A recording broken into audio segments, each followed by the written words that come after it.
Yeah, so Chris, how are you finding things at the moment? Yeah, so it is tough, I'm not going to lie, but ultimately we are doing really, really well.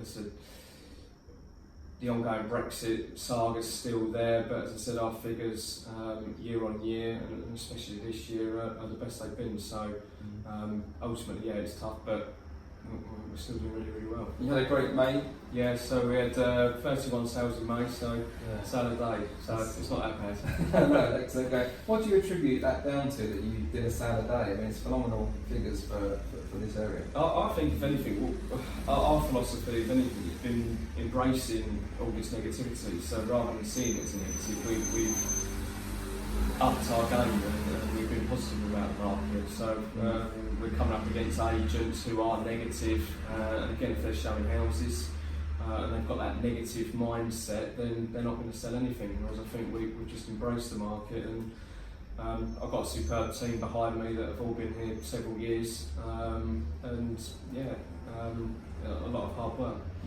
And in terms of fee levels, have you found that your fees are able to creep back up a little bit in recent months, or have they stayed quite consistent the last year or so? I would say they've been quite consistent, but we are able to obviously demonstrate value. There is obviously a cheaper alternative out there, but I do believe we are worth what we quote. Yeah. And in terms of the likes of Purple Bricks coming along, Sittingbourne itself, have you noticed any difference since they came? Not really. Yes, that is the model obviously I was talking about, but ultimately I don't think that we've been hit by them. I think that they've hit a lot of courporates, so they have, I feel, been impacted by it, but ultimately it hasn't dented us, and like I said, our figures are the best they've been, so it hasn't done that much.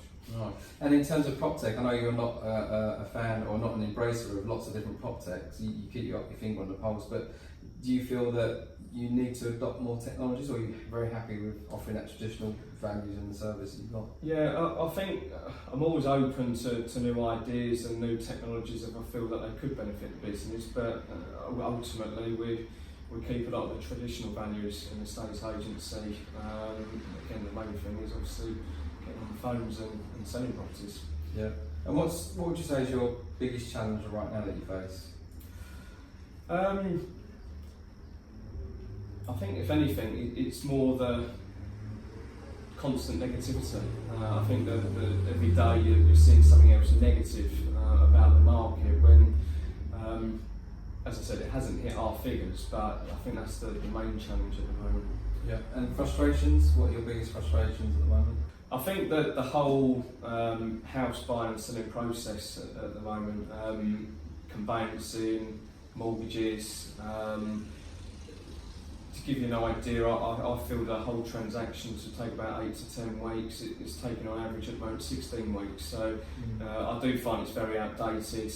Again, there's a lot of cheap alternatives out there. I don't think cheap's the best option, but yeah, conveyancing is very slow at the moment. Have you found that's actually gone up that 16 weeks over the years, or has it always been that it's getting longer? I would say so, yeah. So again, as I said, I'm quoting 8 to 10 weeks. I think that's a reasonable period, and again, going back several years, that was the norm, but unfortunately now it has crept up and doubled. Yeah. And if we talk about the local market and competition, you've been here for about 12 years now? Yeah, so I started Sittingbourne in 2007. What I have noticed a lot over the years is there's a lot of London buyers moving down this way. So I think when I first started it was 10% London. Now I'd say there's 50% London buyers moving down this way. So I think that if anything that has helped keep the market here quite buoyant.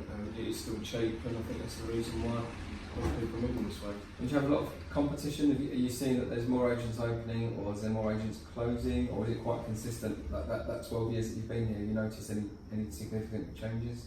I think when I first started there was a few agents that closed down, and it's been level up until the last month or so, and another agency's just closed down. So again, I think it's one of the corporate firms that you've got here, and I think they've been dented by the online approach. Okay. And let's talk about Rightmove. Rightmove are in the press at the moment a little bit about their price hikes and agents finding it unsustainable to keep paying them. What's your view? Do you still think Rightmove represents value for money?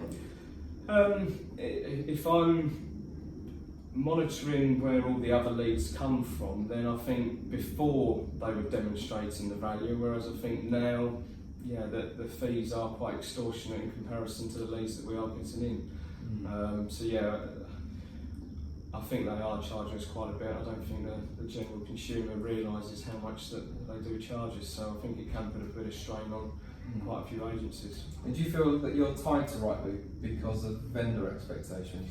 I think a lot of people know Rightmove, and I think people believe Rightmove sells a property, whereas, as you well know, it's the estate agent, but I think people understand Rightmove and know that's the place they're going to go to find a house. Okay. And what about transaction levels in your area in particular? So we're hearing a lot of noises that transaction levels are at an all-time low, or certainly recent memory low. Do you find that in Sittingbourne, or do you think transactions are quite healthy at the moment?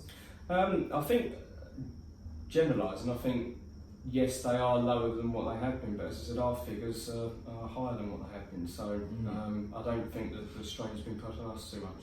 Yeah, so you've done all this great work and you're not a massive user of social media as a business. Do you think that's an area you can do better in? Is it something you're keen to explore as well?